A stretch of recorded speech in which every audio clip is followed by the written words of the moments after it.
Hey everybody, welcome to Geek Addicts.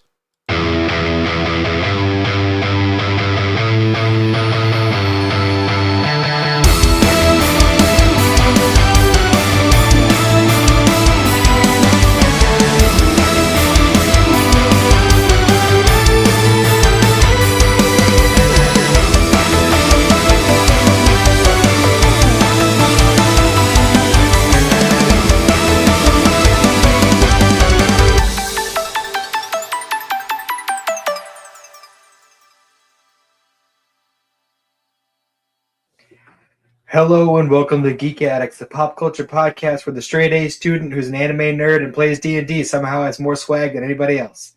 My name is Matt. With me as always, Bill Barber. How's it going, Bill? It's going good. It's officially May. It's gonna be May. It's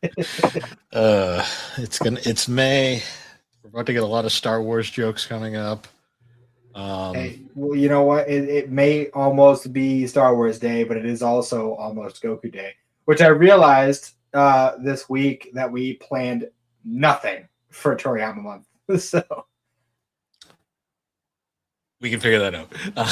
Anyways. I mean, it's not the biggest. We don't have to do like a full month. I mean, technically, we have an episode which, at the time of recording, will come out in a few days. So, I mean, technically, we got at least one Dragon Ball in this month. It's gonna be a random, completely unplanned, but be a random little diversion in the middle there. But yeah, totally planned. Yeah, it's also Free Comic Book Day, to be a little topical of our topic for today, tomorrow. Oh, really? A lot of stores apply anywhere, or where does it apply? I mean, Newbury Comics probably will do something. All the local comic shops I stop by probably will do something. I don't know what it exactly entails this year, but I might have to convince it because I already talked to Cindy about going to the library tomorrow. Now I might have to fucking twist her arm to go to Newbury too. Yeah, let's see what's going on. A lot of deals apparently and stuff, so It's always fun. Gotta go browse as usual. I did actually just get 4 comic books in today. Nice. Because 3 of them I got a really good deal on because I got 3 compacts for $10 total. So nice, solid. Yeah, my local comic shop was doing like a mega sale, so I bought a bunch of shit today. Nice, very nice. Yeah, I got the Arkham Asylum compact, the Harley Quinn Wild at Heart compact, and the Authority. Nice. Whatever that is. I have no fucking idea what the Authority is, but whatever. That's part of the fun of the compacts. Is like it's giving me an excuse to fucking check out stuff that I never would have even given a second thought to. So that's cool. Yeah, it's been so other than that, this has been one of those weeks where I've just been exhausted though the entire week. No, I feel you, man. There's actually one day this week that I had to get up at 3:00 in the morning because I had to go in earlier than usual, and I already go in early. I'm already like in at like 5:30 every day anyway, so I had to go in even earlier, which was just lovely. Yeah, I know that feeling. But I'm finally starting to catch up a little bit, so that's something. Nice. No, I like one of the days this week, like I straight up slept through all my alarms, woke up at exactly the time I needed to be up, or else I was gonna be late. I was like, oh shit. All right. Hey, at least it worked out. Yeah. Now, other than that, though, yesterday was probably the one day I actually did stuff. After work, me, Thrak, Tony, and Chris, we all got on the Switch and we were playing that Teenage Mutant Ninja Turtles like Hades clone. We played that for about an hour, and we were like, we're over it. So then we just started playing Mario Kart World, and shenanigans were happening. It was fun. It was good. Yeah, I saw you guys were in the voice channel there, and I wanted to pop in, but I was in the middle of a bunch of shit, so I couldn't do it. No worries. Yeah, we were just fucking around, basically playing Mario. Good time though. Good time. Very nice. Hopefully, we're gonna make that more regular going forward. I hope so. Well, hopefully it'll happen on a day that I can actually pop in and do something. It's been a while since I streamed. I probably should at some point. Yeah, yeah. I wish I had the time because I'd love to do some of that stuff. Yeah, for sure. But yeah, I read some comics this week. Nice. Because I had wait, had I finished Far Sector last week? I don't remember. Yeah, you did. Yeah, okay. So I read or finished rather Batman Court of Owls. Nice. Which I did really like. It kept throwing curveballs at me. And then there was the part where he was going through the maze and you had to keep turning the book. Like that was like it's kind of a cool way to show like how disjointed and fucking like how much he was losing it in that particular part of it. That was pretty fun.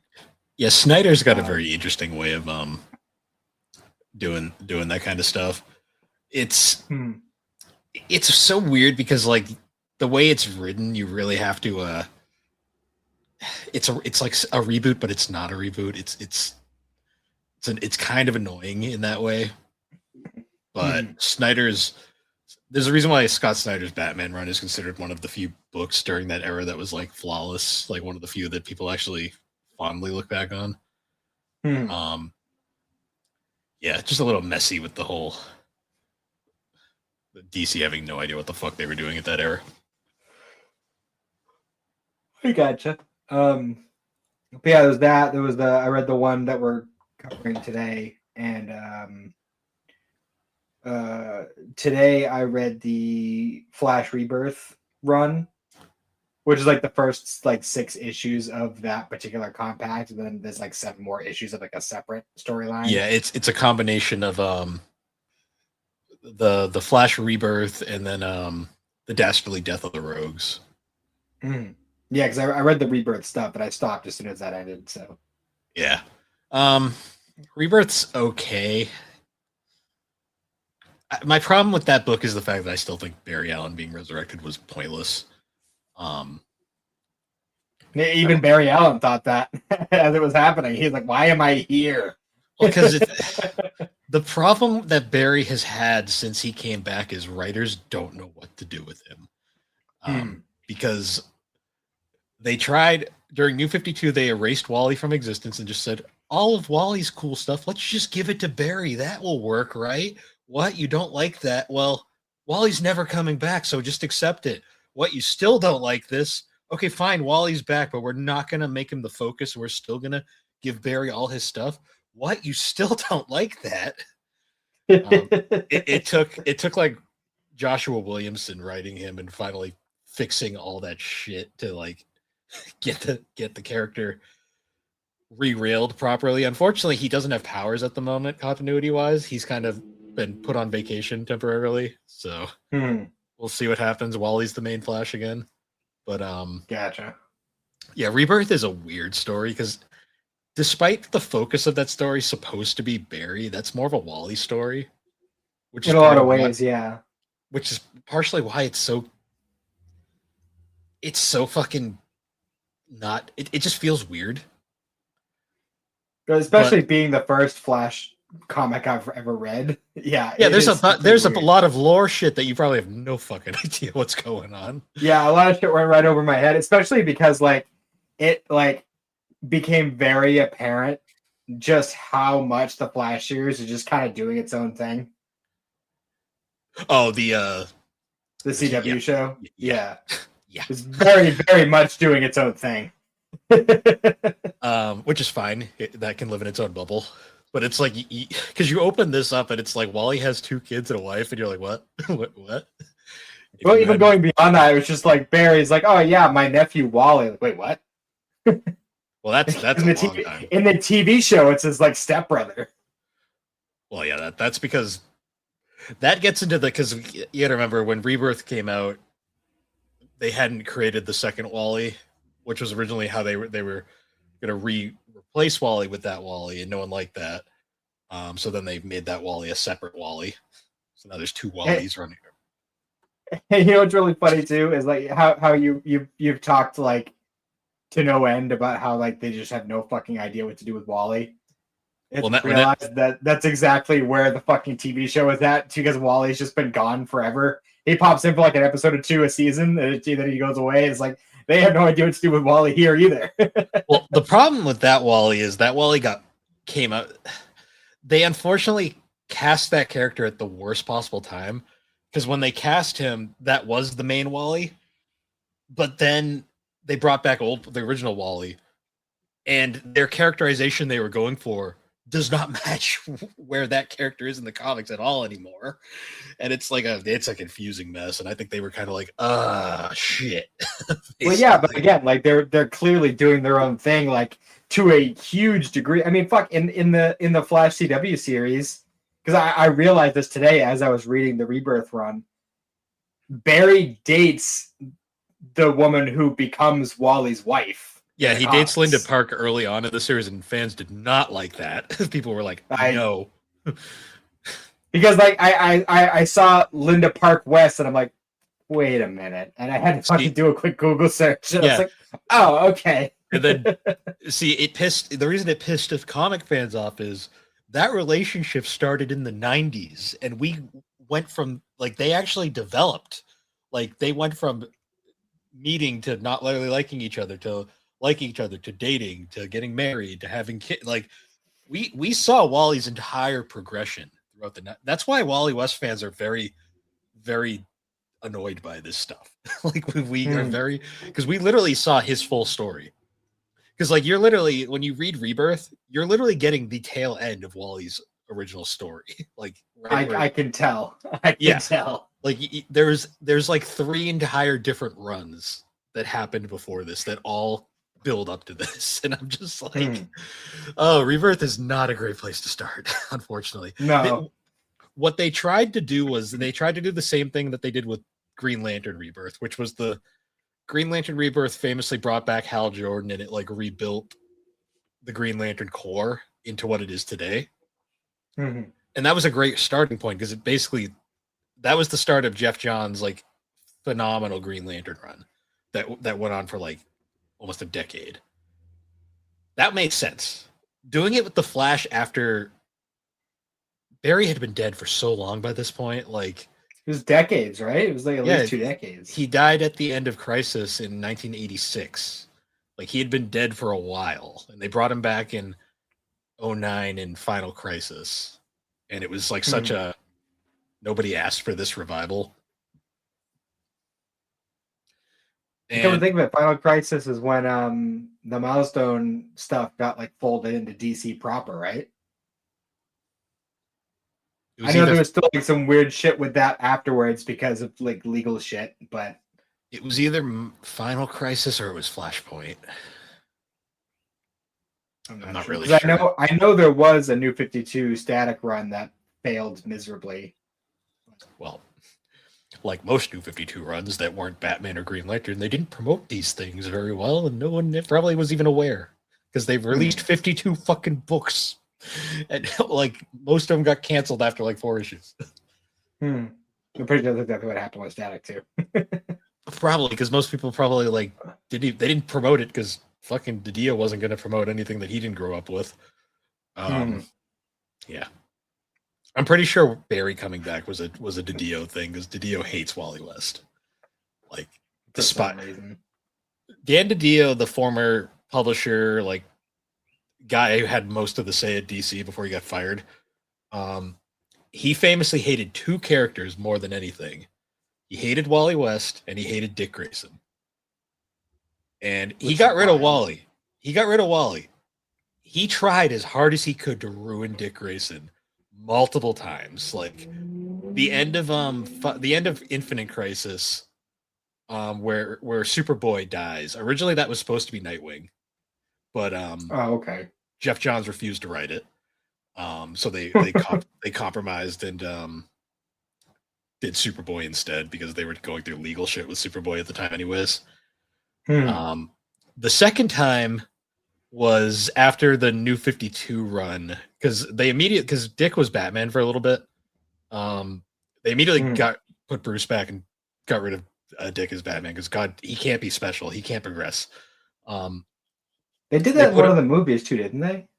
Where... Yeah, they were referencing they were referencing that, not the same story but similar.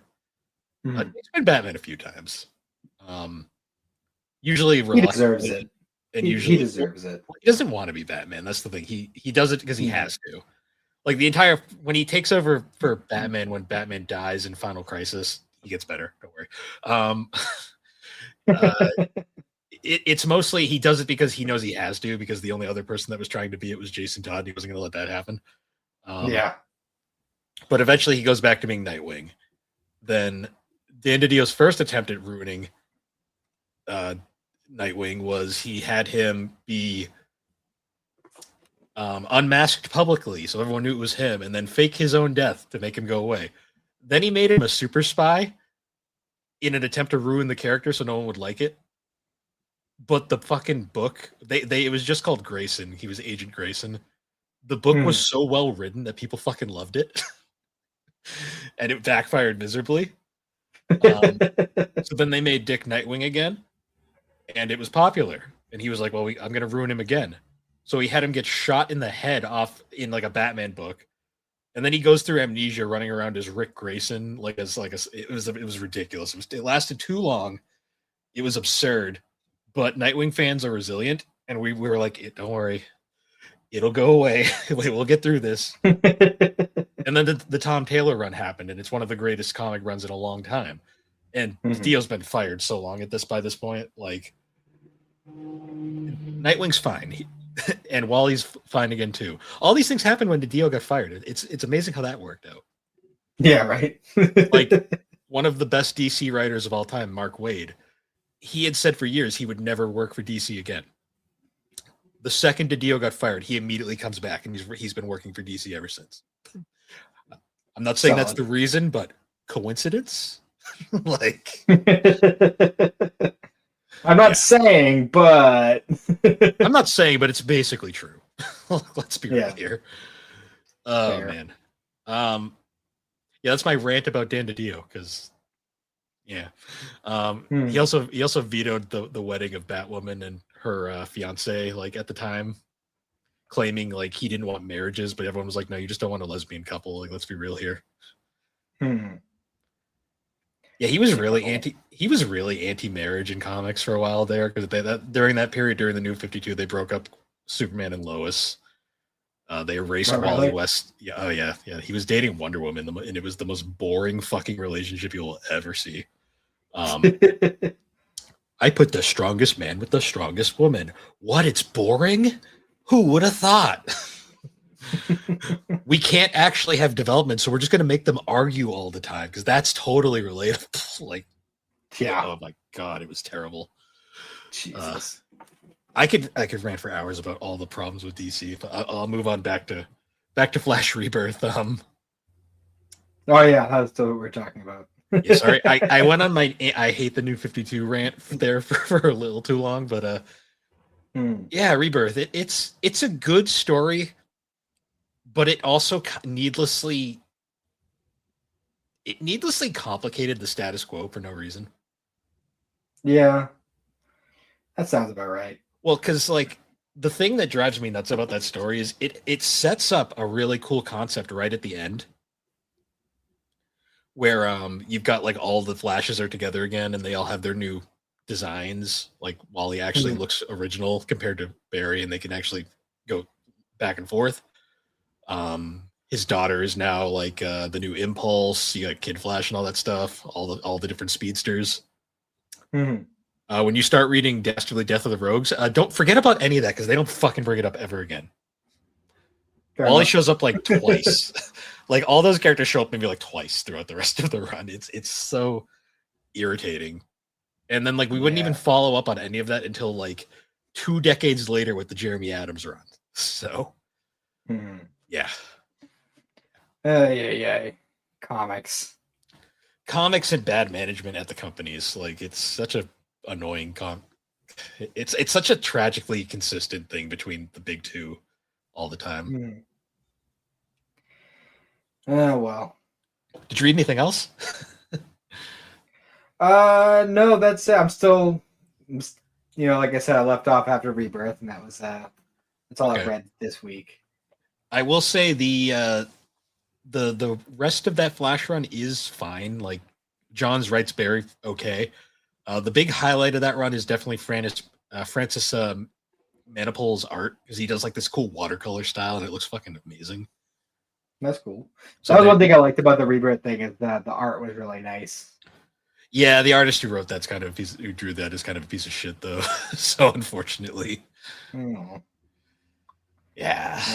There was one panel that I really liked where it was a flat. I think he was almost having a flashback kind of. He's like talking about his past or whatever, and like the lightning. Like, he was running obviously because fucking it's the Flash, so obviously he's running. But he's running, and like the lightning's coming out of his eyes, and the lightning is forming the outline of the panels for the flashbacks, and that was actually like a really cool. Like, there's a lot of like out of all the comics that I've read in general, like one of the things that I've really been picking up on is like the really unique panel work for some of them. Like obviously, like with Cordovalis, there was the whole like having to turn the book because he's all disoriented and going nuts and shit. And then there was another one in the Far Sector comic run. I can't remember in particular, but there's one particular like panel layout that I really really liked. Where they When had you like this like kind of like gold wire type of like it almost looked like a fancy window frame or something, and like that was the borderline of the panels, and they were like they weren't shaped like normal panels. It was I can't describe it. It was really interesting. there's when you get around to finally reading Nightwing Leaping into the Light, there's some amazing panel work in that. Like Bruno Redondo's art is insane. I'm looking forward to that because I haven't like spent too much, but I have flipped through it a little bit just to kind of like get an idea of like the art style, and like that was how I knew that like the Titans are going to appear in this. It's going to be a whole thing, so that's fun. That's a run that I'm kind of planning. I kind of want to reread I want to reread that at some point because I love that run. But yeah, that's I mean, aside from that, I've just been kind of like fucking around playing hit and run and shit. I haven't really done too much else. I have finished I finished Black Lightning, the show. Like that's done now, and I'm on like the ninth wave of the CW shows. So I'm on the final season of Supergirl as well, which thank God. Gets rough by the end, doesn't it? I mean, I kind of didn't really like the show that much from the beginning. Yeah. That's the thing is there were episodes that I really really liked, like especially ones that revolved around John Jones, like getting like the Martian stuff. Like those were really cool. There was some other like there were like occasional episodes of like, oh, that's a really cool idea for an episode. And then a couple times Superman appears. Yeah, and then we'd move on to the next episode and be like, yeah, I'm bored again. Yeah. And then they gave fucking Supergirl's sister her own like vigilante suit, and when they fucking like revealed it for the first time, and all the girls are like freaking out because they're like, oh my god, it's so cool and shit. And I'm looking at her, I'm like, that looks so fucking stupid. It's the dumbest shit. It just looks dumb. See, I have not watched that show in forever. I forgot she had a sister. Fair. Because that's not a comic thing. Fair. Yeah, it's just like, oh my god, dude. It's just fucking. And then like a lot of the characters that I actually did like and got attached to, like ended up leaving halfway through the show, and now it's just like I will say, like, while there's a lot of things about Supergirl and like the shows specifically, Supergirl and Black Lightning, there are aspects of those shows that I didn't like. Some of the performances, and this is something that goes across all the CW shows, some of the performances are fucking out of this world.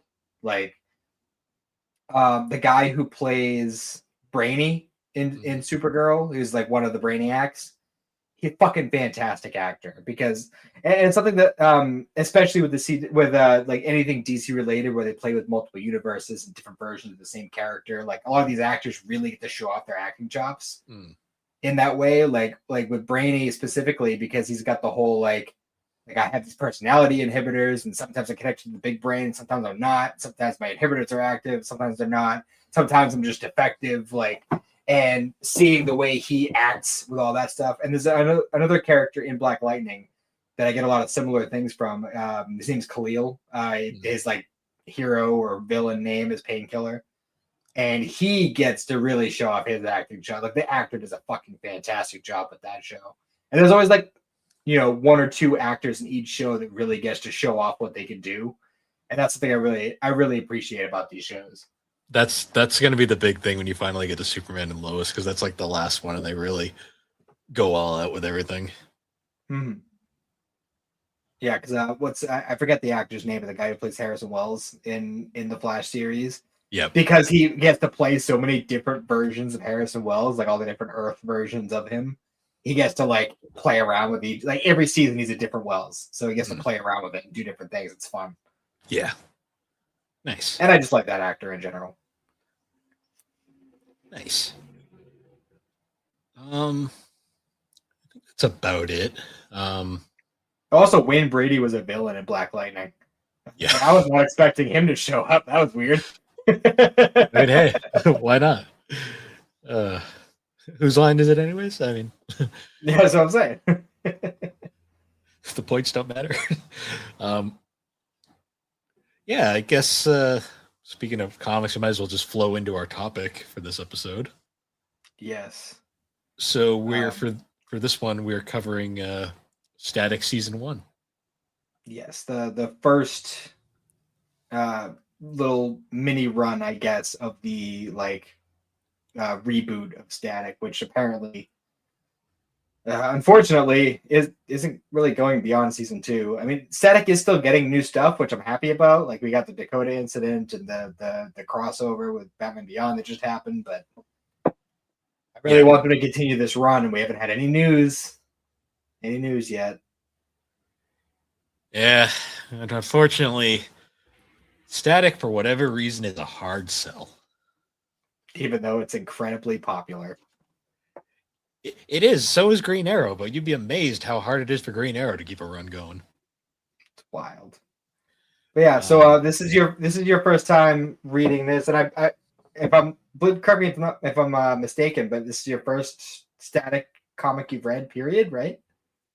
I've read like an issue here or there because of like he's appeared and stuff, but this first run I think I've read. Okay. So like I remember boy, was that opening hard. Like that was a hard open. Yeah. I will say my first thoughts, going back to my whole Dio thing, my first thoughts reading this was, yeah, Dio's definitely gone because he would have never greenlit this. Yeah, right. Let's see. First thoughts. I didn't hate it. That's a good sign, and I was engaged to read it. Because usually, if I'm not interested, I can like force myself to finish it. This one, I was like, okay, this is fine.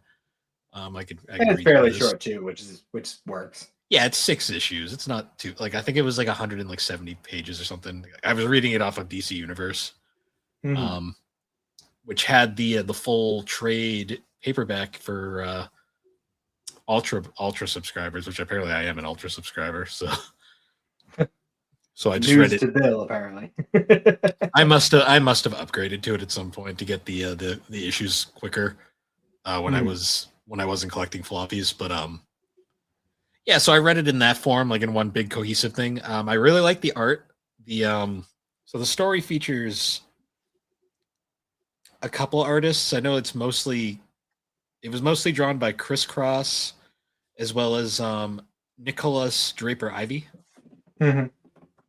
And then the story was written by Vita Ayala. I'm sorry if I mispronounced. I think. Ayala. Ayala. Yeah, that's the one. Sorry if I butchered that.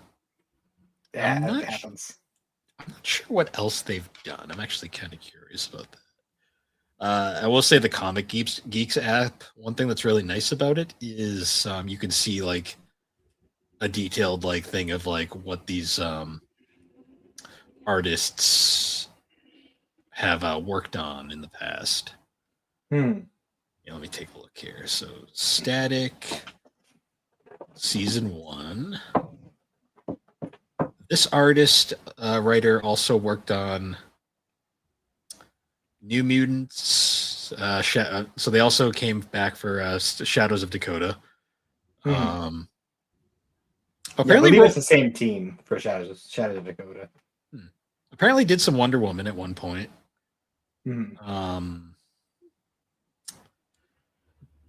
Was one of the many writers for Batman, Urban Legends, a bunch of DC stuff for the most part.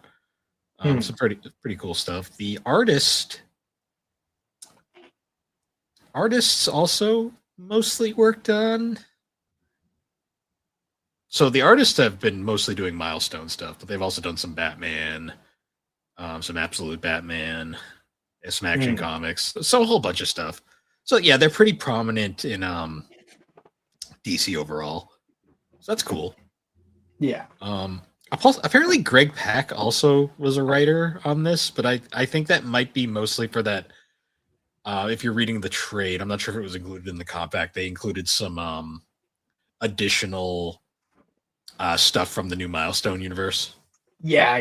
There's the Big Bang like prelude chapter.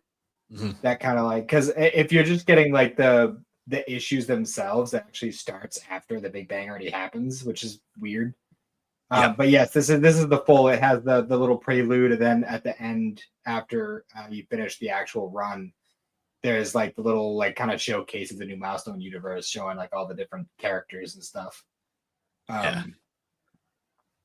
One thing I do really appreciate about this book in particular is it almost, the way it's laid out, like you can see this being like a storyboard for like a film. Like this book as it is could be like an animated film in the DC. It could. Universe. I'm surprised they honestly didn't. I think it's just because Static is a hard sell. It seems to be that way for some reason. It's just wild to me because he's just such a well written, relatable character. At least from what I've seen from the original '90s run and from the more modern ones. While I will say that obviously the modern run kind of takes a little bit more of a serious route than the original '90s run. So he's not quite as like jokey and fast talking as he used to be, but he still has his moments. He has his one-liners and such, you know. The only thing about this run that I saw, which isn't a problem with the context, like subject matter, just this run heavily involves itself with then at the time current events, and it showed quite a bit. And I was like, I mean, that was kind of the inciting incident, really.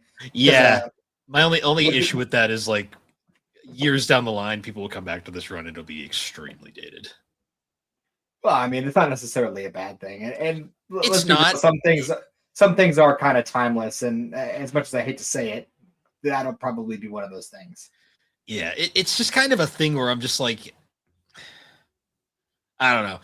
I don't have a problem with what they were saying. I just like, for some reason, something about that. I'm like, when they take like real life events and throw them in comics like that, I've always been like, that's weird.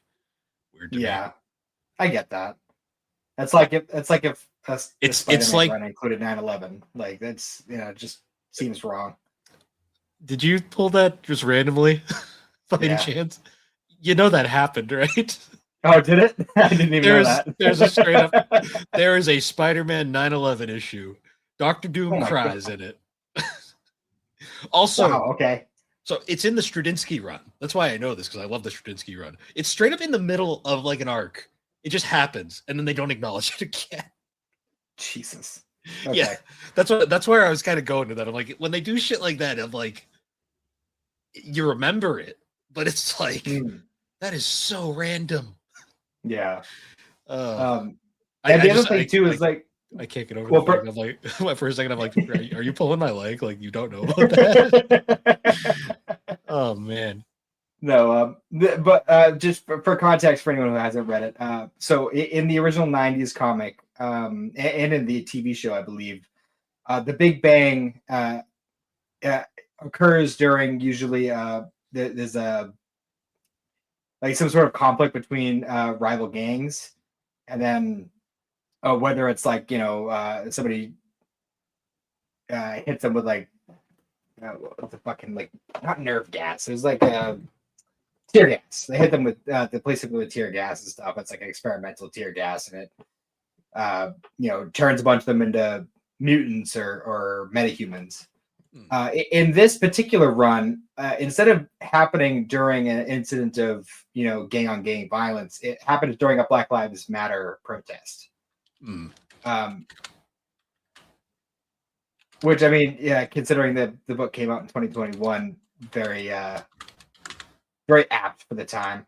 Also, I don't know if 2021. I thought it was 2022. Or maybe that's when the trade came out. I think it started in 2021 and went into 2022. Okay, I think the trade might have come out in 2022. I'm sure you noticed though, also like when it was for showing that first panel of the protest, they were also wearing masks, so they're also including that aspect of it as well. They were, but then they also kind of ignore that after. Yeah, even though it's still like literally 2 weeks later, nobody's wearing masks, so it's kind of like a weird. That honestly that annoyed me more than the other stuff. Like the BLM stuff, I didn't really care. I was like, that's fine. Like that's a thing that happened. The mask thing though, I was just like it's only been 2 weeks. I'm like, okay, yeah, right, whatever, fine. Like I'm not gonna harp on that.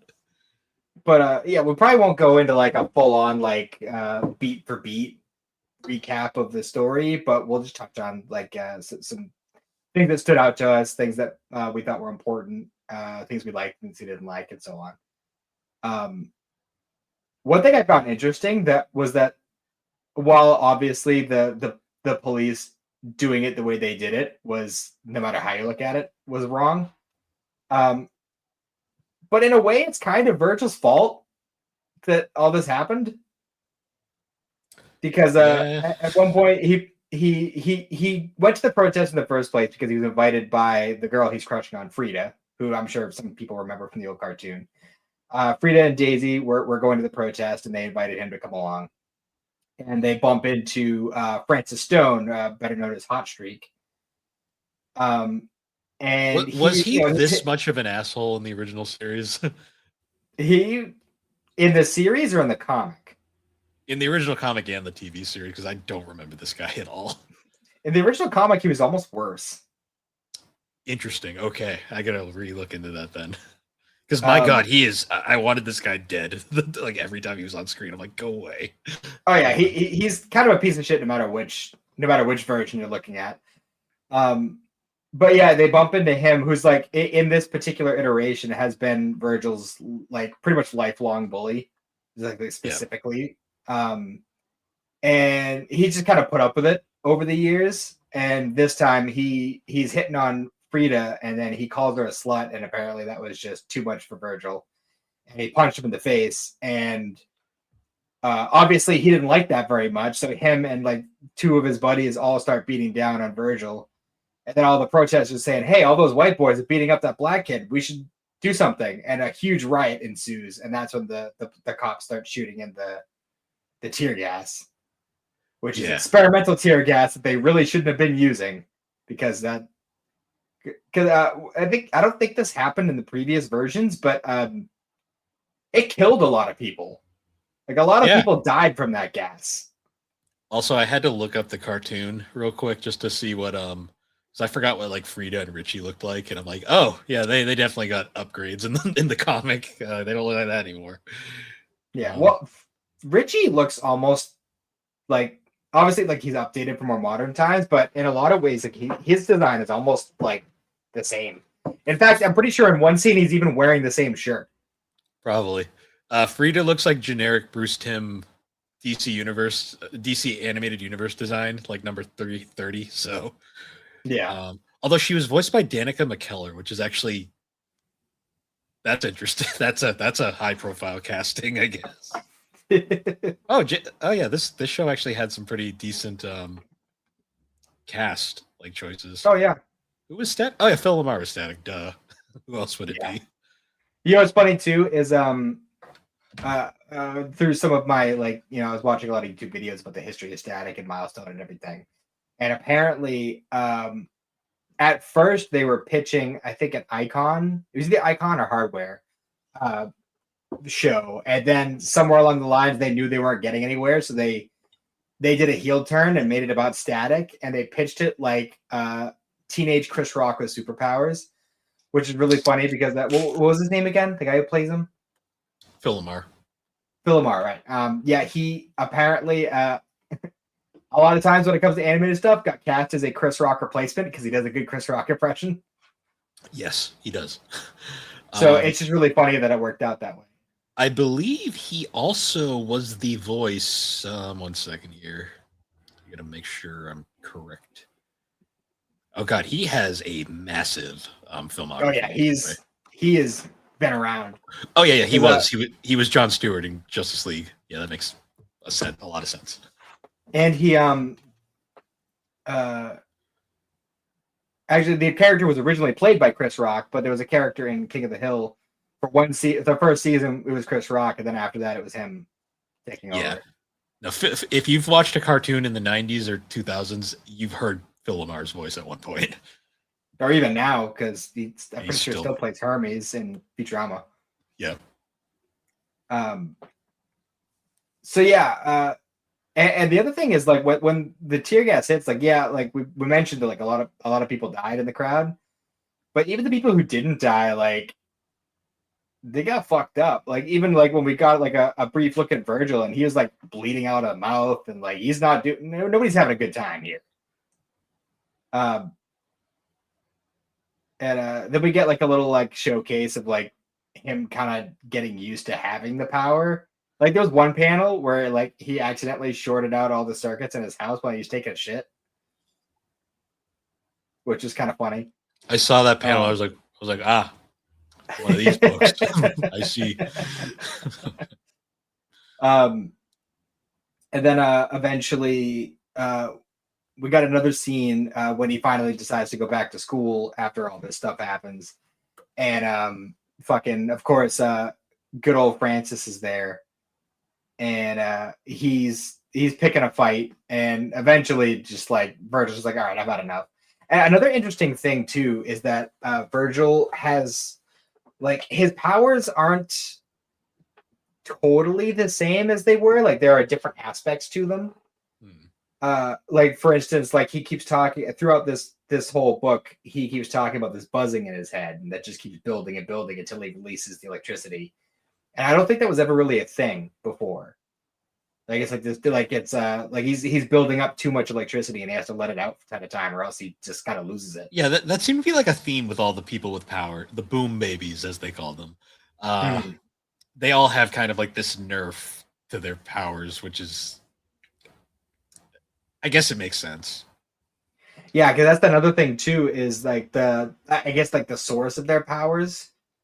Because they get into that a little bit here, and it's essentially feeding off of their energy. And when I say energy, I don't mean like Dragon Ball Z, like ki, like I'm talking like the shit we learned in biology, like actual energy that we get from eating and storing our fat, like real energy. So like, you will eventually burn out and like run out of power, and you have to eat, or I guess in Static's case, take a glucose tablet to like replenish your powers. So there is like a hard limit for every person with this particular strand of metahuman powers. Yeah, which is pretty interesting actually when you think about it. So oh, go on. No, you go for it. I lost my train of thought. It's okay. Well, I was just gonna say, like, we're so for the Big Bang part, when it kind of started like flowing through other characters, were you confused at all when I started throwing other people at you? Yeah, a little. And I kind of just assumed. Because that was a little disjointing for me the first. Because when I read this this was the first Static comic I read, and really the first Milestone comic I read. I wasn't like super familiar with a lot of the other Milestone characters. So like when they started throwing like Icon, Rocket, Hardware, fucking Holocaust, Yeah. started throwing all those characters at me. I'm like, I don't know who any of these people are. Same. Same. Um, yeah, because the Milestone universe is always weird because it's like always like perpetually it's either it's not part of DC or sometimes it is. Like you never decide. Yeah. Well, I mean, with the Dakota incident, they're kind of like, I haven't read it personally, but I mean, they're kind of making it a clear, like, yes, we're folding it into the DC universe proper. They might as well. They can just have it be off in its own little area, and like Yeah, I mean, it'd just be just like any other separate run. It's just there's this city over here. I mean, DC is loaded with fake cities, so. I mean, yeah, like Metropolis and Gotham are like the two biggest. Metropolis, Central Gotham, City, Hub City, Starling City, they're everywhere. Central, Keystone, Coast, Hub. Yeah, There's a lot of cities. there's a lot of real fake cities. Yes. Another thing I noticed, because I don't think I've gotten far enough in the original Static run for the 90s. And obviously, being a cartoon in the 2000s, they weren't going to bring it up there. But I did not know Richie was gay. I wonder if that's a new thing. Well, from some of the research I've done, apparently it was a thing in the 90s, like in the original run. It just didn't happen until later. I guess that was would have probably been like a really groundbreaking thing in the 90s to have a gay character like that. Yeah, because there was a bunch of them, but like a lot of them were very. It was like very much a you know kind of situation because they had to be. Yeah, it was one of those like, well, it's there, but we're not going to say it or show it. Which annoys me because then they're just doing. Because now in modern days, there was all these like great characters that they just ignore, and they're like, "We're going to take a character that's been canonically straight his entire thing and just make him gay now." And I'm like, "Yeah, like, okay, you had like, cool, I guess." I hate stuff like that just because I'm like, you had characters, like you had all these perfectly usable characters, they just arbitrarily changed one for no reason. Yeah, well, it was kind of like when the Kelvin timeline movies for Star Trek came out, and they made Sulu gay, and even George Takei was like, "He's not gay. What are you doing?" like if it's a character that's a blank slate and like never really had anything, yeah, that's fine, whatever. But if it's a character that like in the past has been very canonically straight, I'm just like. I don't know. It's like I don't want to offend anybody, but like that always confused the hell out of me. It's like you had so many other options that would have made so much more sense. Yeah, but, for sure. It's mostly I'm just gonna say it. It's mostly Tim Drake. I don't understand why they made Tim Drake gay. I did not know Tim Drake. Well, I'm sorry. He's bi now because that just makes it better.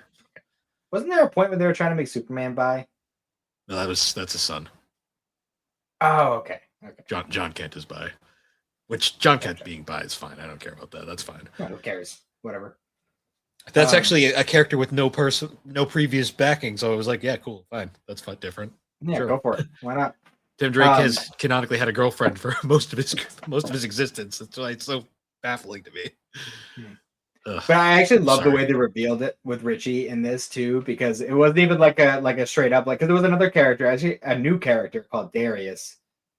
In this run, who does blatantly say like, "Yes, I am gay," but Richie doesn't do that. It's like this weird moment where like they're coming over to fix up Virgil's house, which we'll get to that in a minute. But he's like talking to Virgil's sister, and Virgil's like, "Oh, you got a thing for my sister or something?" He's like, "Come on, Virgil, you're more my type than she is," and that's like the only real indication we get. But I'm like, "Oh, okay." Cool. Yeah, when I read that one, I was like, was he always? And I looked it up. I'm like, oh yeah, cool. And just kind of moved on. I was like, oh, because I kind of vaguely remembered that like it was. I don't know enough about the Milestone stuff to really have it fully like. Yeah. Well, in hindsight, because obviously being the early 2000s, they weren't gonna fucking make him openly gay in the cartoon, but. like in hindsight, looking back, it's like, oh yeah, I guess he never really did have anything. Like he never had a thing for any girls in the cartoon. Usually, when it's like a show about teenagers, that's always a thing. Mm. So, like looking back, it's like, okay, that makes sense. Yeah. Another change they made in this is Daisy, who was a love interest of Virgil's in the original comics, and I'm guessing if this run had continued, probably would have been again, is also a bang baby, which was not a thing before, to my knowledge. I'm not gonna lie, I don't like the term bang baby. Just sounds weird. Yeah, well, I mean, I how get do you it. babies. You know? I get it. It's just so awkward. The way Oh, they fine. say it. Metahuman. Does that make you feel more comfortable? Honestly, yeah, because that's like canon. That's like a standard thing. I guess. There's a lot of slang in this book where I was kind of like, this is not my demographic. But yeah, it's like a consistent thing throughout this run where whenever that buzz like builds up in Virgil's head, like it makes him a lot more like irritable. Because it's like, you know, the buzzing is like really strong in his head when Francis is picking on him in the school after the Big Bang. And that's when, like, you know, he's just like, no, I'm a hot streak now. And he's like, just, you know, sparking up and everything. And then Virgil's like, all right, screw this. And he just like, just starts zapping the shit out of him. Yeah. And he's like freaking out all the people around him and everything. And eventually the cops come in and they're like, what's going on here? And Francis is like, I fell down the stairs or something. I don't know. He's like, I fell. I don't want to admit the nerd kid I've been bullying for the past 10 years beat me up. So nearly killed me. Yeah. And for some reason, even though he does it like in front of a ton of kids, everyone thinks it was a different kid that did it. Yeah. Weirdly enough. Yeah, I did not get that plot line. I'm not gonna lie. I mean, the only thing I could, because they don't really go into, the only thing I could think is maybe because Virgil is like part of like their nerd crew, maybe he's just so unnoticed on a daily basis that they just assumed it was the other kid with dreads. Maybe, I don't know. I don't know. That was a little weird. At least he did mention like, oh yes, I zapped all the cameras before I did this. So like, at least it wasn't on, you know, recording. But I feel like it would have been a lot more like known, you know, like Darius wouldn't be the only one who picked up on it. Yeah, because even his friends are like vague about it. I'm like, okay. Well, I mean, it's like a specific, because they even say like, dude, you kind of freaked us out with that and everything. And eventually, they like link up and they're like, no, it's like, no, we weren't scared of you, we were scared for you. Like you almost killed that dude. Like, which is nice. It was a nice friend moment because it was like that moment where like Richie and Virgil both said sorry at the same time, and they're like, we're being stupid kids. Yeah. But then you know, and then we get this really cool like duality of pages where you get like this brief this one page of like the Hawkins family having dinner before the Big Bang. And it's like this nice, really nice, wholesome, like family dinner scene. Which his mom's alive, by the way. We didn't mention that because she was dead in the cartoon. Was she? I did not remember that. Okay, good. Yeah, it was like a whole thing because remember she was that was part of the reason why he hated guns because she was killed in a shootout. Yeah, I'll do it. But what's it called? Oh yeah, so yeah, we see like that nice, really wholesome family dinner scene, and then like the next page you turn and it's like this dark, gloomy, like post Big Bang, and they're all like, you know, they're very worried about each other, like what's going on and everything. And then fucking Francis shows up in his house and it's just like, I'm just gonna fucking burn your house down. Yeah. Which is really fucked. It's like I wasn't expecting that to happen, especially in like what issue 1? It wasn't in the first issue. It was either issue 1 or like the middle of 2. I think it was still happening at the end of 1 and then wrapped up in 2. Also, what we find out from that fight is that Francis is actually kind of pathetic. Like his fire powers aren't even that good because all he did was burn the outside of the house. At least early on, because I think it's implied that they all need to take time to like get used to their powers and Yeah. figure out how to use them. Because even Virgil, like he evolves a lot throughout this run. I mean, the events of this book happen over the course of like what 2-3 weeks, Something total. like that.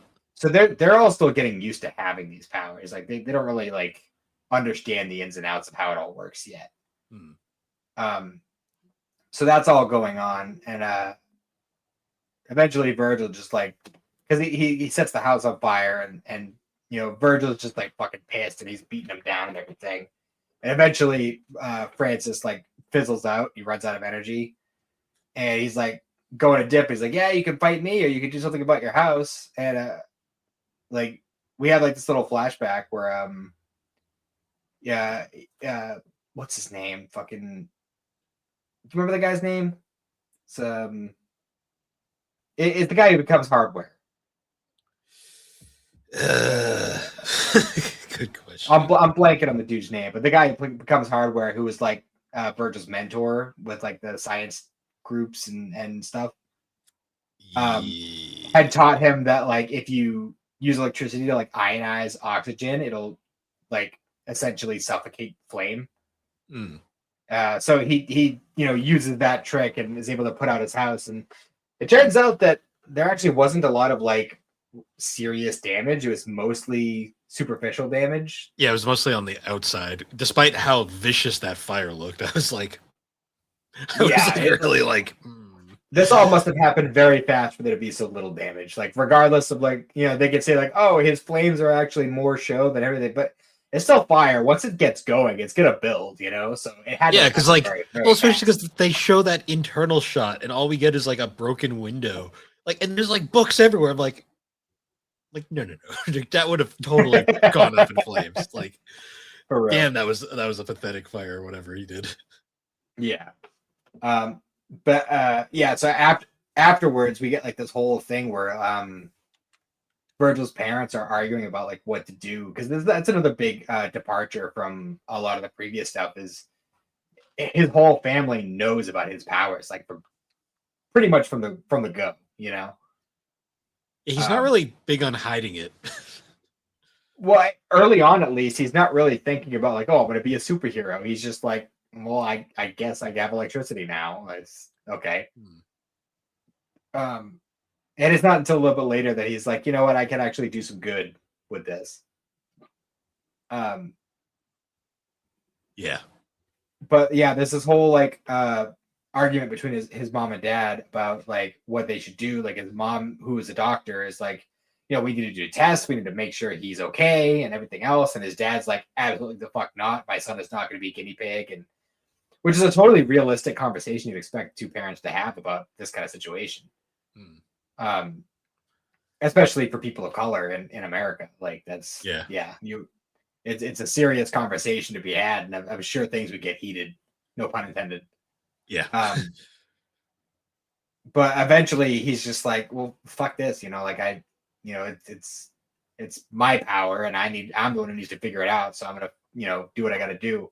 And he calls up the dude, the hardware guy. I can't believe I'm blanking on his name, but he calls up the hardware guy and he's like, yeah, so all this shit's happening.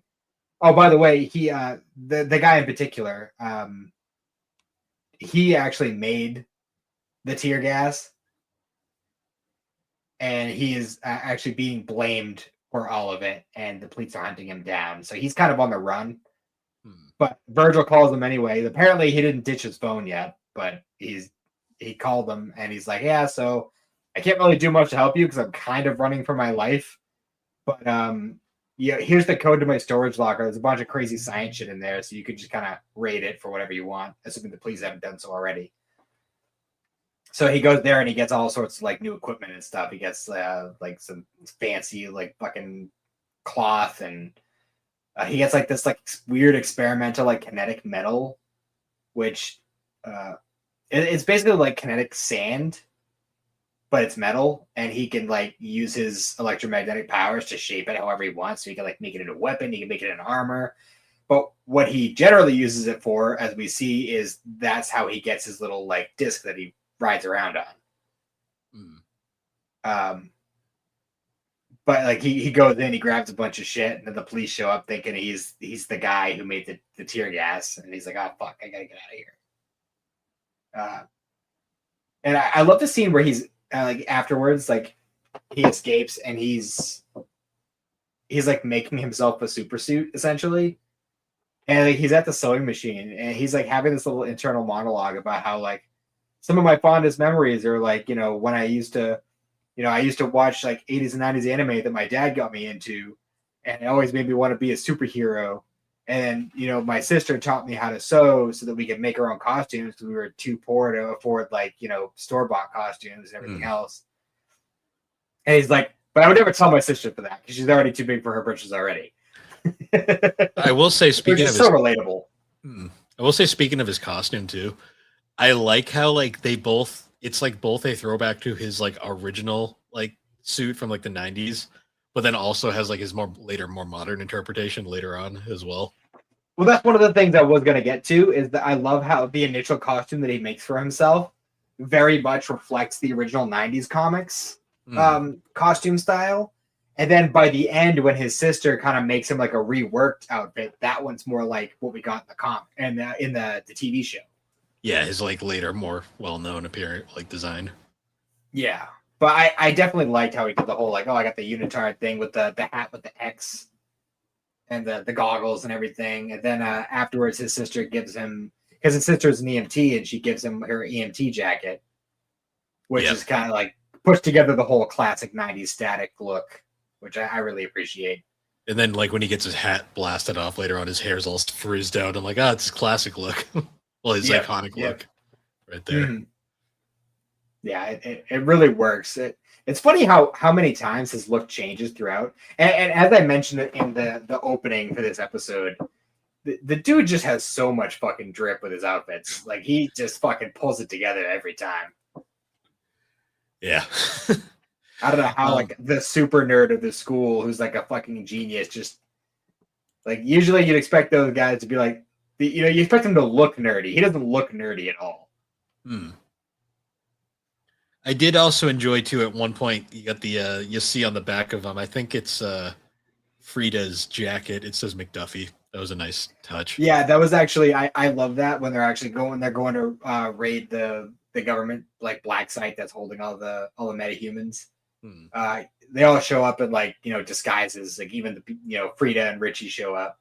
But Frida is, she's wearing a baseball jersey, and it's the Dakota Milestones, and the player name is McDuffie, and the number is 93, which is the year the original Static run started. Yep. And for those who don't know, Dwayne McDuffie was one of the main creators of Static and Milestone. He passed away in 2011. Yeah, he's been passed away for quite some time now. But he was like complications to like heart surgery or something. Yeah. Now he had a ton of stuff though. Like he was a big writer of Justice League for a long time. He was one of the people behind the TV series, the DC animated universe. He was behind a lot of that stuff. He's the reason that Jon Stewart was the Green Lantern for those Justice League cartoons. That's been debunked. It wasn't him. Oh, it was DC's choice. He just helped make him what he was. Gotcha. Well, no, because he used to get blamed all the time that he was forcing racial diversity into the cast, and he was like, no, I didn't make that choice. That was a DC thing. He just made it iconic, like how he wrote it. I mean, I don't see what the problem is about it. I mean, people like to complain about everything. That's really about it. I mean, from my memory, there was only one black character in the Justice League cartoon, and that was Green Lantern. So I don't see what the problem is. I think people were annoyed because they had established Kyle as the Green Lantern during the lead up to Justice League, and then they just did away with that. That's my guess. Yes, but there's so many Green Lanterns that I feel like it doesn't matter. Well, at that point in time, there was like one, because Hal killed the entire Green Lantern Corps. Well, I just mean throughout history, you know.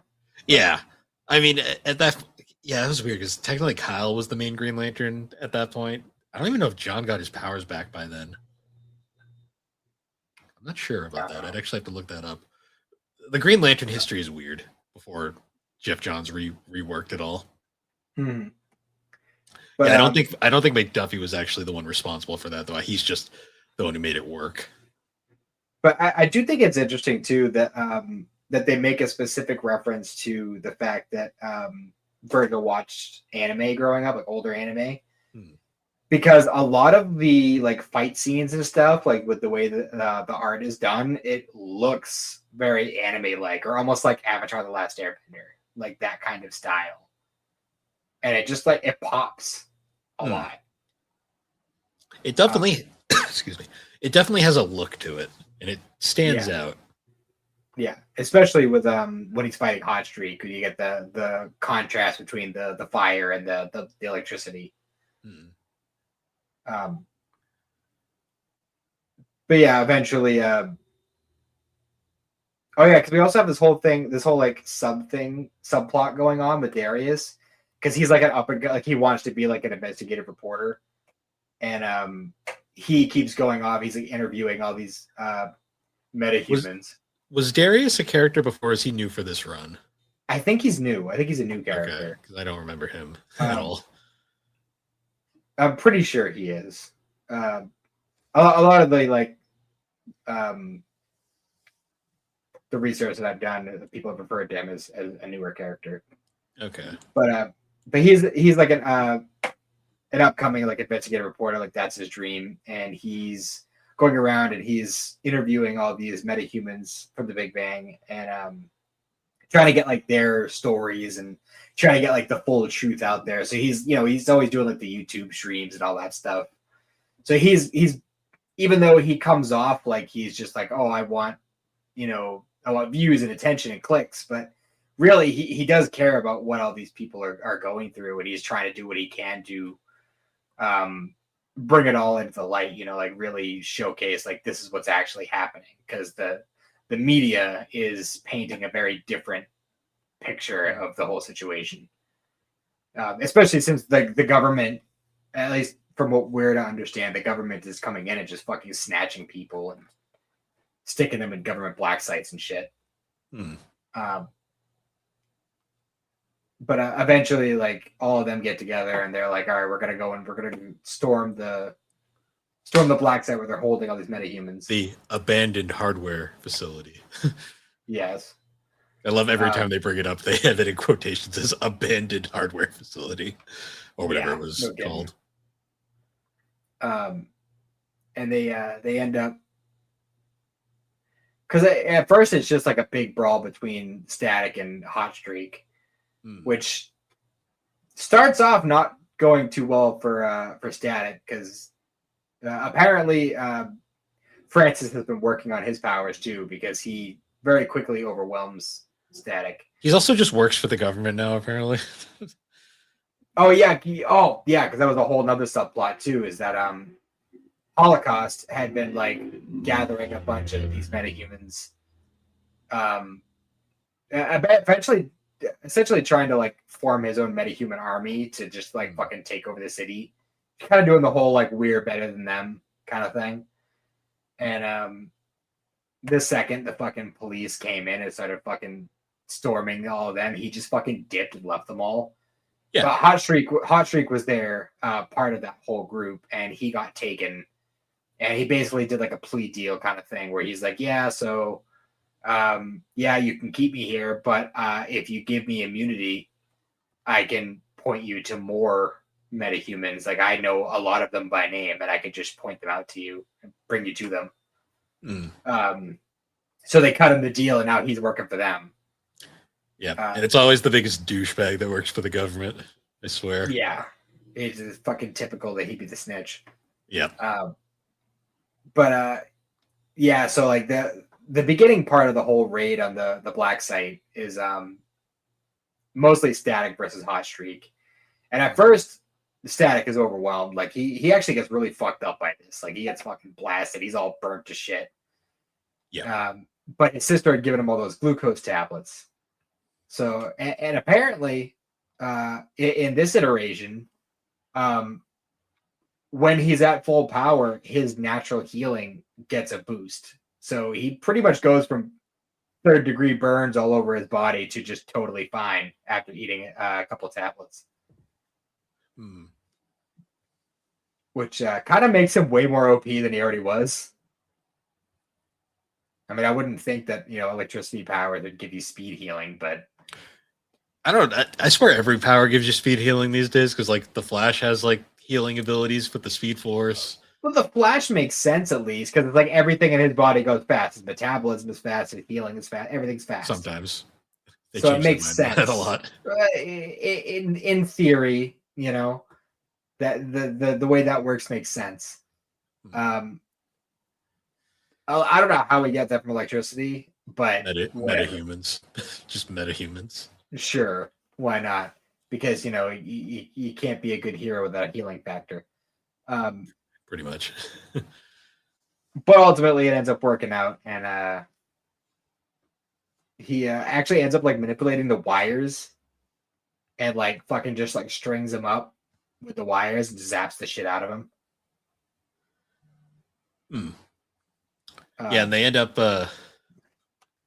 freeing a bunch of the captured metahumans, boom babies, whatever they are. And then the thing, this annoyed me so much. They immediately like, well, the government said if we catch you, they'll totally not kill us. And I'm just like, why did they? Like, did they tell you that while you were locked in your cell with the chip in your neck? Yeah, I'm like, yeah, because the government's totally gonna help you. Like, Jesus Christ, I did like though that in this scene where they're releasing all the metahumans that are trapped there. We see a lot of familiar faces from the old cartoon. We see Shiv, what's her name? The smoke lady, the harpy chick, like Talon. Yeah, we see a lot of familiar faces. Derek Destruct. That was the guy that took credit for what Virgil did earlier also has his own weird powers. Yeah, I actually remember it because he was in one of the issues of the original 90s comic that I read, and I remember it from the cartoon as well. Which is actually just like a normal kid, and he's literally only doing it because his family is too poor to fucking get by, and like his grandmother who supports them fucking lost her job because apparently she's too old. Yeah. So like you actually kind of feel for him, but I mean we don't really get any resolution for his whole thing. We don't really get any resolution for any of them in there. They just kind of go away once the plot. Well, I mean, aside from Destruct, none of them they're all villains anyway. So whatever. Yeah. Fuck them. Yeah, that was such an annoying plot that they're like, well, the government said they'll help us. It's like, no, they won't. Like, I just hate that. That's such a recurring plot thread in like these things. I'm always like, yeah, the government's totally your friend, right? Yeah, yeah, typical, right? And then eventually the fucking like the G-man is there for him, Jones, because of course his name is Jones. Yeah. He's like doing the whole like, oh, you can't get away, this and that, blah blah blah. And then because I think the place is like getting ready to like explode or something. I'm not 100% sure what was happening. Sure. But they were like, oh well, we need to like wipe the servers before we leave. So they lose up because apparently they can't like send the information out because they're trying to keep all the shit under wraps, so they can't just like digitally send it over the internet. Yep. Because the second it's on the internet, it's out there. Yes. But so they have it all locally saved, all the information on all the different metahumans, and they're like, all right, well, we got to wipe the servers before we leave, or else they're just gonna come back and take us again. And then Static just like takes a bunch of tablets, just like fucking overcharge himself. And like I love this particular scene because it's this whole thing where Jones is doing the whole thing over the loudspeakers, like, oh, what do you think you're gonna do? You got to pull out some Deus Ex Machina and just fucking save the day or whatever. And he had like the sickest line where he's like, oh, I don't need no fancy magic weaponry and none of that shit. I am the god of the machine. And he just fucking like courses electricity through like pretty much the whole building and just zaps the shit out of the servers and fries it all. Yeah. God damn like it. that line of "I am the god of the machine" and like, oh, hold on, let me try to find the fucking page because the art in that scene is incredible. It's like they're like, you can't defeat us. It's like I have electrical powers, bitch. Like electricity is like electronics are by my mercy. Yeah, that page right there. Yeah, it's like I am the god of the machine. It's like the full white like electricity like aura around him. Like it's sucking. It's sick. But afterwards they get out and everything's cool. Basically, he's like having this whole conversation with his parents and his sister about like, yeah, I'm gonna do the superhero thing. People need help, and I'm gonna give it, and that's just how it is. And then his sister gives him the new outfit, which is just fucking perfect because it's like an updated version of the original one from the cartoon. It definitely leans more into the blacks as opposed to the blues, but I like it. It's a solid fit. It works for the character for sure. And then I just want to read this bit. Because at one point they hijack the media because the media is painting this whole different picture of what's going on.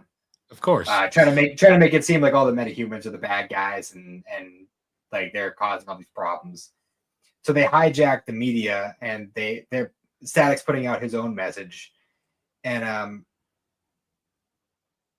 basically he's just saying like, oh, they're trying to say we're this and we're that, and he says, what we are is angry. I've been told that anger is dangerous, bad, and that all it leads to is trouble. But anger is just energy. Left unchecked and without purpose, anger can destroy, but we are not without purpose. If you are angry about the brutality that gets rained down on people, it's because deep down you know it shouldn't be that way and you want to change it. When channeled, anger can be the fuel that brings about great change and positive change. It can build and protect when directed. Anger can be revealed to be hope. And just like that whole speech, just fucking like, damn, that is such good writing. Like, I just love that whole bit.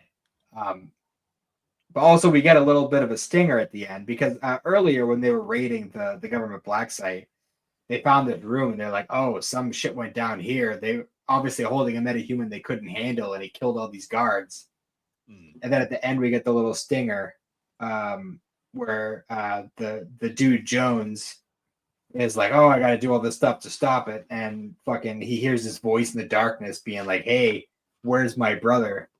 And you see like the shadows kind of envelop him. It's like very, very much teasing that Avon is going to be the lead thing for the next iteration of the story, which is fantastic because Avon is such a good fucking character.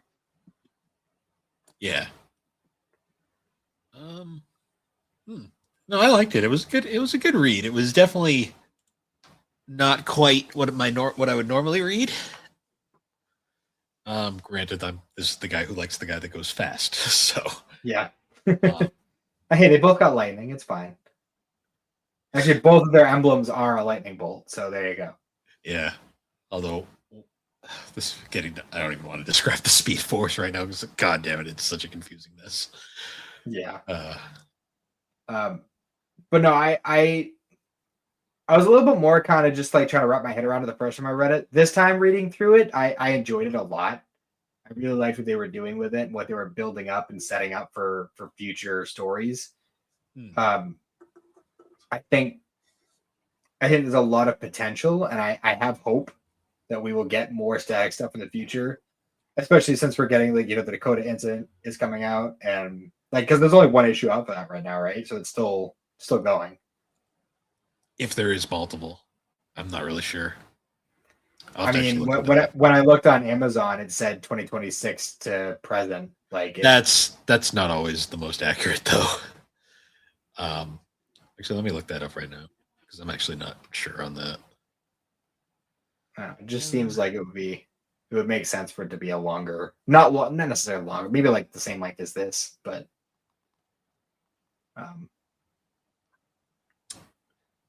so according to Comic Geeks, it's a one shot.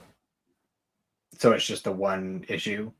Yeah, it's a bigger than normal issue, but it was mostly to piggyback off of the the full size new history of the DC universe that Mark Waid wrote.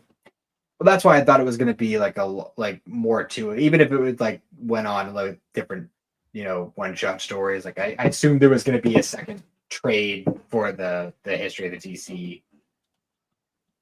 Well, my thoughts are there might be more one shots in the future for different things. Like there might be for different like subsections of the universe potentially. You have the physical copy for Dakota Incident, don't you? Yeah, I feel like issue. you posted that you had that. How many pages is it? I'd have to double check on that. It's longer than a normal, 48 pages. So it's a double size basically. Gotcha. I haven't read it yet because I got to finish reading a new history of the DC universe first. But I've heard good things. It's got a good rating on Comic Geeks. It's sold out on Amazon. Like I bought the Kindle version just because I want to support anything static related, and I want them to see that we want more static. But yeah, I bought the that's why I bought the comic while I was there, because I was at the time I was there to get the next Flash issue, and then I got the Spider-Man Superman crossover.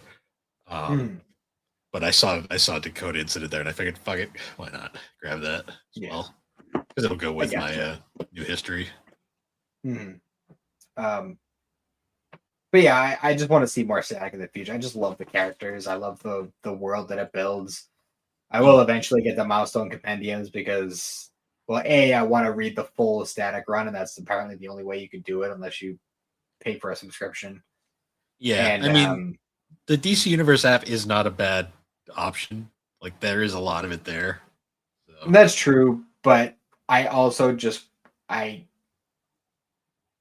that, and I also kind of just want to delve into the Milestone universe in general. So, like, I'd like to read Icon, I'd like to read Hardware and Blood Syndicate. I want to know more about the universe itself, not just necessarily static. But oh damn, I didn't even realize Static's New 52 run only lasted 8 issues. Sad. That's actually longer than I thought. That's pretty average for a lot of the New 52 books that did not go very far. Yeah. That's a shame, but what are you gonna do? And then we didn't get anything new until this particular book because it was a big legal battle between Toy McDuffie's wife and DC. Yeah. Well, DC did do some sneaky shit there, like DC did at that time, where it was like, well, we own 50%, so we're just gonna do it. Yeah, we're just gonna go ahead and make Milestone 2.0, and she's like, no. I own actually no. Yeah, I own the other 50%, sir. So and it took like fucking 7 years for them to fucking work that out. Yeah, the relaunch didn't happen until 2011. Yeah, and then no, not 2011, 2015, and this didn't come out till 2021. So yeah, took a bit there. But I mean, I have read the follow up to this, The Shadows of Dakota, and I like that one even more than this one because I feel like that one is because the Static Season 1 here was kind of like that was the kickoff to the new Milestone like reboot universe. So obviously it had to set up more than just Static. Because the big thing is the exciting incident for all of the Milestone universe. Yeah, because I'm looking at a little chart here of it, and there's Static Year 1 had Static Season 1, it had Icon and Rocket Season 1, and Hardware Season 1. Then Static didn't return until Year 3, apparently, with Shadows of Dakota. Yeah, and that ran for I think 7 issues. Yes. But because at that point the new reboot universe had already been established, it just focused on the story it wanted to tell, and it does such a good job. Like honestly, like I think Static Season 1 and Shadows of Dakota could easily be like a duology like of movies, and it would be really, really good. Honestly, like I don't want to go into detail because I'm sure we'll cover Shadows at a later date, but they do a really good job of humanizing Avon, and that's something that the cartoon never did. To the point where they actually made him like really sympathetic. Yeah. So yeah, it was good. I really liked it. I actually one of the other comics I got this week was the standalone Up All Night static book. Yep. I don't know if it's supposed to take place in this rebooted timeline or if it's just supposed to be a static story in general or what, but Yeah, it's unclear. The whole layout of all the milestone stuff is kind of confusing. I'm not gonna lie. and it's especially confusing too because the Up All Night standalone came out the same month as Shadows of Dakota. Hmm. Like I think Up All Night came out at the beginning of that month, and Shadows of Dakota came out at the end of that month. So it was a weird situation. Oh no, Up All Night was one of those DC graphic novels for young adults. That's what it was. Uh, That's a separate imprint that DC's been doing because there's I have a Superman. Isn't there a bunch of Titans ones that are like There's that? a bunch of Titans ones, and one of my favorite Superman storylines of all time is Superman. Superman smashes the Klan. Is that what it sounds like? Yes, he's Superman versus the KKK basically, Okay, and right. it is great. I might have to pick up that run.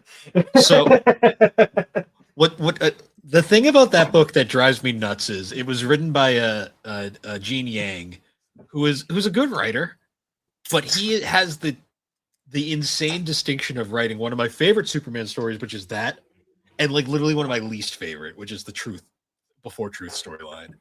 Like he is they cannot be winners. He's also the guy that wrote the first like 5 volumes of the Avatar comic. So oh, okay, that was actually really good. it was good. Other than Well, like the bit of that I read, at least I really liked. The first storyline was kind of it was something. I did enjoy the search though. The search was pretty fun.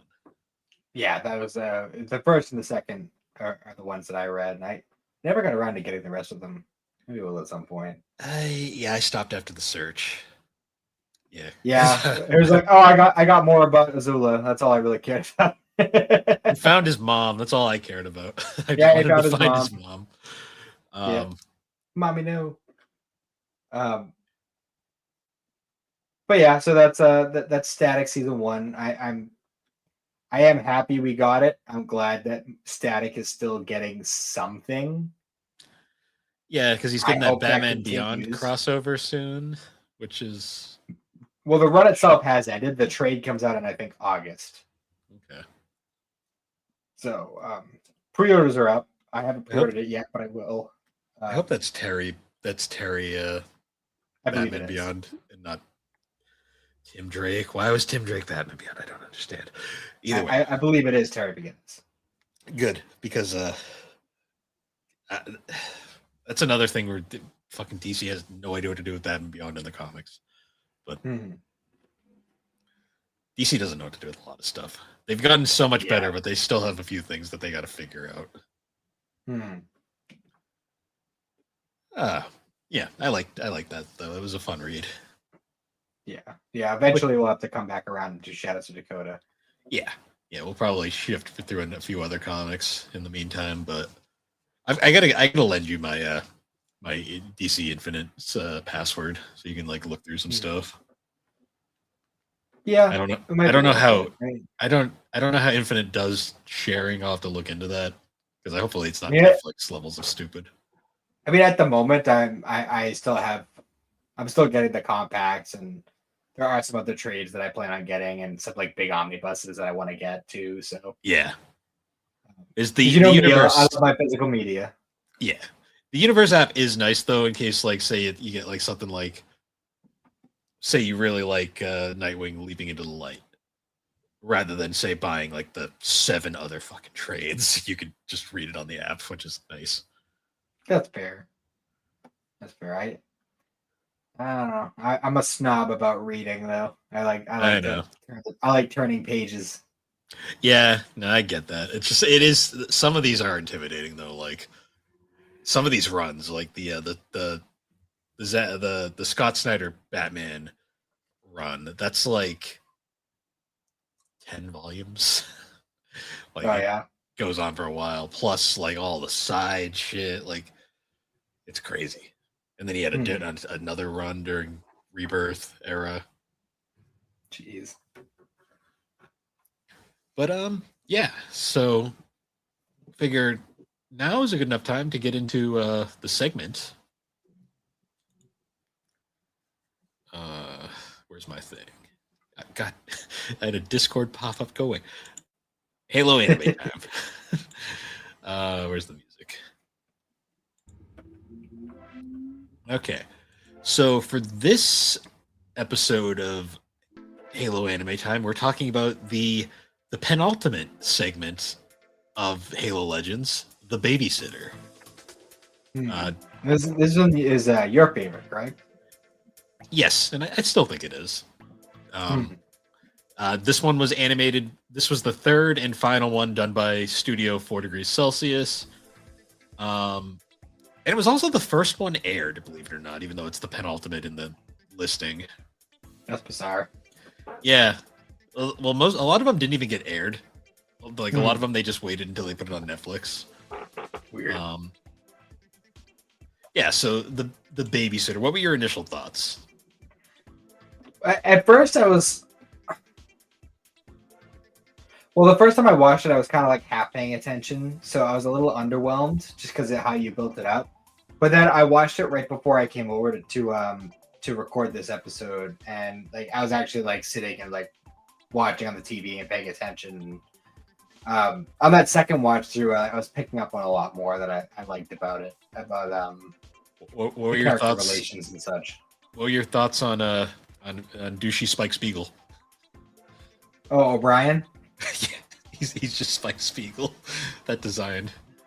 The fucking ODST that has severe Napoleon complex. Yeah.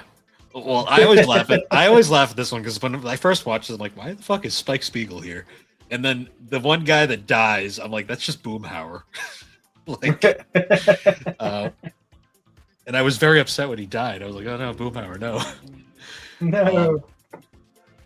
So the babysitter's interesting because it follows the ODSTs, a group of hell jumpers, and they're going on this important mission to kill a Covenant prophet. Yeah, it's an assassination mission. And they're basically this, like, you get that funny scene at the start where you get like the one like soldier's like, oh, I want to go hang out with these guys, and the other guy's like, what the fuck's wrong with you? Can't you see they're fucking aura farming in the corner there? Yeah, that's the cool kids table. You don't get to sit there. You don't get to sit at the cool kids table. I also love how every guy in that shot, like all those generic soldiers, all had the same fucking face. Like pretty much, yeah. And that one that was in line getting food was so happy when his food arrived. I was like, yeah, that's relatable. I was in I loved like the exterior shot of the ship at the beginning. Like that looked really nice. This studio does a good work, and I'm glad they actually had to do something original this time, not just origin stuff. Yeah. Yeah. So we meet our gang in the corner there. We got Sergeant Cortez, Private O'Brien, who's a sharpshooter, but he's got a severe Napoleon complex, and he's essentially just got he's got a complex in general. There's Corporal Taylor Miles, and then there's Corporal Checkman, who looks like Boomhauer and then dies. He's the first one that dies. Yeah, O'Brien's the only one whose name I actually remembered, and that's only because his name is O'Brien. And he's also the only one that really matters in this thing because the other three are mostly there for set dressing. Pretty much. But they're going on their mission, and they're going to be accompanied by a Spartan, and I gotta say, this Spartan is fucking huge. Like this one is built. Especially when she's standing next to O'Brien too. Because even compared to his normal like ODST like group, like they're all way taller than him. Like, well, first of all, like once I became aware that the Spartan in question was a lady, and you see them standing next to each other, it's like, dude, if she wasn't wearing the suit, the bottom of her tits wouldn't even touch the top of his head. Like she's fucking huge. She was a fucking Amazon woman. But for real. Yeah, they don't reveal that she's a woman until the end of the short. But throughout the thing, like he's got such a fucking complex about this Spartan.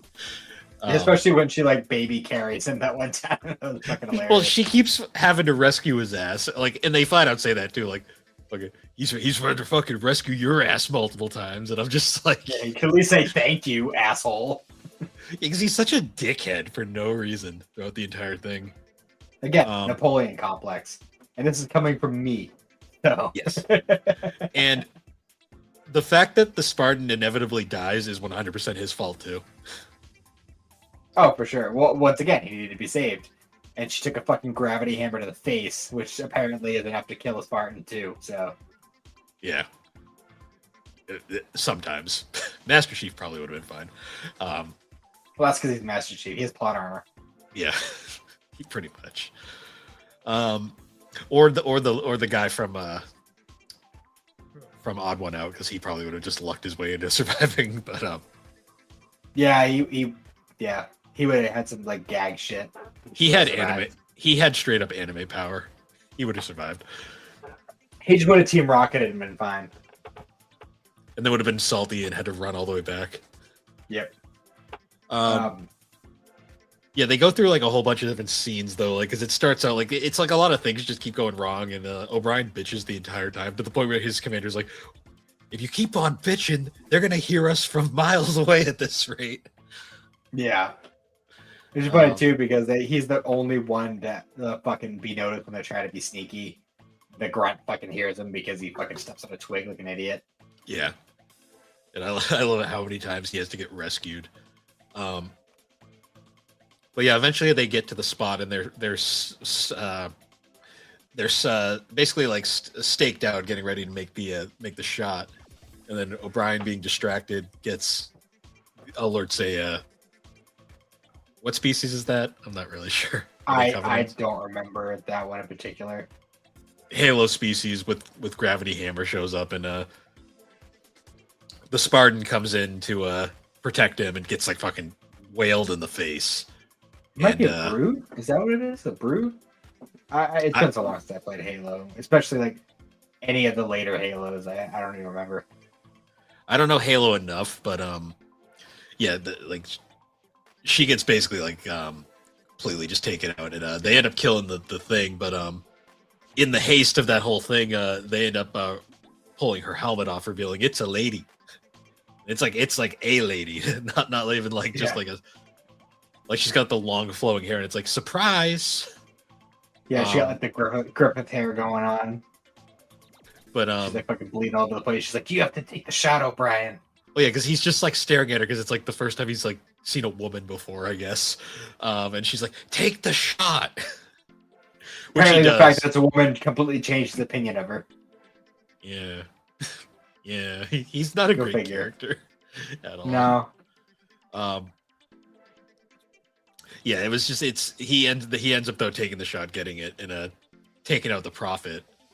And then they end up she ends up giving the little chip that has all the data and basically tells them to go on without her because she's not going to make it, which was kind of tragic. I'm like, because you ended up really liking the Spartan throughout this one. Because she was like the only competent fucking person on this mission, I swear. It's kind of like the point of the Spartans, though. They're supposed to be super soldiers. True. I mean, she even fucking like that is not the first. I think they're brutes that they end up encountering because they fought one earlier, and she's just literally throwing hands with the first one. Like, yeah, just takes it down using her fists. I love the scene too early on where like O'Brien's ship is like sinking in the water. Like, we have to get him, save him quickly. Let's go get the gear. And then she just like, I got this. She just picks it up and carries it out, and then just chucks it. That's one thing I noticed the second watch through. I don't know what they were doing with that particular scene, but when she's like pulling on the pod about to throw it, her body is like all fucked up. Like, yeah, that was an animation thing where I'm like, ooh, that didn't look great. Yeah, that was like the one bit where I was like she was pretty proportional throughout the whole thing, except for that one little scene where she's pulling on the pod to throw it, and it's just like, oh god, what is going on with your torso? Yeah. Yeah. Yeah, but they eventually do end up getting back to the ship, and then that dipshit soldier from the start is like, I'm gonna go sit with these guys, and then immediately starts talking shit about the Spartan, and they're just like, get the fuck out of here. Like, go away. Yeah, fucking O'Brien throws an apple at his face. And he's all just like moody and emo again, and I'm just like, damn. Yeah. He had character development, but I don't know if it was the right character development. It's kind of hard to, I mean, it's kind of hard to show much character development when you only have like a 12-minute short to work with. This is another one that I feel like could have been like a series. Yeah, for sure. Or maybe not like a full series, maybe like a special, like a 40-minute special would have been fine. A series, or like they like did like an alternating thing where like they say they did like a thing with like they paired it up with Prototype, and then they would just like switch off every other episode. Yeah, that would work too. Either way, it was an enjoyable short. I liked it a lot the second time I watched it. I do think in hindsight, Prototype might be the better short now that I've watched them all. Yeah, I think so far. I mean, we'll see with the last one, but I think as of now, Prototype is my favorite. Might be biased because I just fucking love Studio Bones, the work they do. I also think that just emotionally, that one hit harder than all the others. Yeah, I think the thing with this one is like this one had some real emotional potential, but they didn't give us enough time, which was the problem. Yeah, we're a Prototype. They managed to get their point across with what they were doing, and the other characters weren't really. The only characters that matter were Ghost and the fucking his old squad that died years earlier. Yeah. See, the thing with Babysitter is this one has like the most defined characters, I'd say. Like, just there's like an actual like group of people, and I'm like, these guys I want to like follow, but there's just not enough time.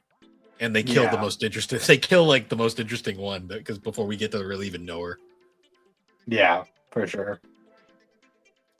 But no, it was good. It was good. I liked it. I still do like it. It's one of the better of the entire set, I'd say. But we do only have one more. We have the package, which is the final one, and also the only one that actually stars Master Chief. Like from beginning to end. Yeah, it's like the only one that's basically revolving around game canon. So we'll get to that one next week when we wrap up Halo anime time, as they say. Yeah. Oh, and I also forgot to mention earlier as well. I know by this point all the people who came to listen to Static have probably already clipped off, but Static Shock has finally been put on a Tubi, so that's there for anybody who wants to watch it. Nice. I might actually have to peek in on that because I have not watched that show in forever. I've watched episodes here and there over the years. I think maybe 15 years ago or something. I actually watched all the way through again, but it's been a bit. And see, I'm just annoyed because it never got like a proper DVD release like the rest of them did. Yeah, they only got season sets, and I don't even think they ever reprinted them like that. I don't think they're in print anymore. It didn't get a nice fancy box set like the rest of the DC universe, not counting the Zeta Project because no one cares about the Zeta Project. No, unfortunately not. But yeah, when I finish the CW verse, I plan on watching. That's what I'm gonna plow through Black Clover finally, and then once I finish Black Clover's over, by the way. Black Clover ended. Oh yeah, I saw that. Yeah. Jesus. But yeah, then I'm gonna plow through the Black Clover anime, and then when I finish that, I'm planning on committing to the DC animated universe. So I'm gonna go through all that, including Static Shock. So let me know when you start that, because that might actually be a fun one to cover for the show. The animated universe as a whole, or a particular show? Might be able to do them progressively as we get through them. All right, fair enough. Because I can, when you start Batman, I'll start Batman. Because I've been meaning to rewatch all of those. I technically started it a while back, but I only got 15 or 20 episodes in, and then I was like, I should probably hold off until I finish CW. Yeah, that's fair. I mean, those are such Come to think of it, I think I only started because I had to wait for CW because I had to get my hands on the Arrow DVDs. Fair. I mean, those are timeless and they're quick watches, so that shouldn't be too hard to rewatch.